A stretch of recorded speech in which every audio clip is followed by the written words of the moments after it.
Cie, ada yang sakit hati ya, tersinggung nih dengan penjelasan di video sebelumnya. Kalian yang penasaran, klik aja komentar dia, nanti terhubung ke video apa ya. Jadi si Novinya ngomong gini, "Dahlah Pak Presiden, lepasin aja, mau lihat dulu kayak mana, asal nanti jangan minta balik lagi." Dia bilang untuk Aceh. Ya, si Novi ini bek glinyong ke gelaga uleh, tagai. Dengar ya baik-baik ya. Jangan kuping itu hanya untuk memperindah kepala, tapi dipakai. Itu artinya tadi, jangan nanti penasaran. Nah, dia ini bilang untuk Aceh, katanya, "Ma Pak Presiden, lepasin aja." Coba kamu lihat video saya sebelumnya, itu saya menjawab pertanyaan orang. Pertanyaan orang yang bilang, "Kak, Aceh itu nggak main merdeka-merdekaan?" Enggak. Karena bla bla bla bla bla, udah saya jelasin di video itu ya. Dulu Aceh itu tidak main merdeka-merdekaan, Dek. Memang benar-benar minta merdeka. Loh, kemerdekaan tuh bukan diminta, Kak, diraih. Makanya kau tuh anak kemarin sore. Kau nggak tahu bagaimana orang Aceh itu dulu meraih kemerdekaannya, memperjuangkan kemerdekaannya. Dia mau merdeka, tetapi akhirnya berdamai. Nah, setelah berdamai, damai kita semuanya.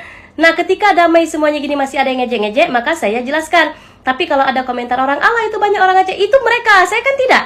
Saya cukup menjelaskan. Kalau ada orang Aceh di luar sana yang dia kibarkan bendera, bahkan sekarang sudah bendera putih, itu mereka. Bebas saja, siapa saja boleh ya. Yang jelas saya tidak, saya hanya menjawab pertanyaan orang. Ada lagi yang ngomong, "Kak, apa mata uang Aceh?" Saya kasih tahu tuh, coba nengok di video postingan saya tadi malam.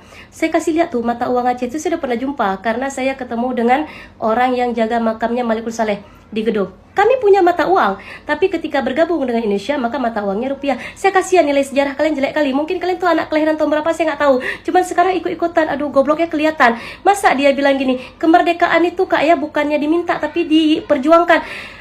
Google aja, kok Google konflik Aceh tahun 1998, entah udah lahir entah belum, kau nggak tahu lah aku. Jadi intinya guys, saya itu hanya menjawab pertanyaan netizen.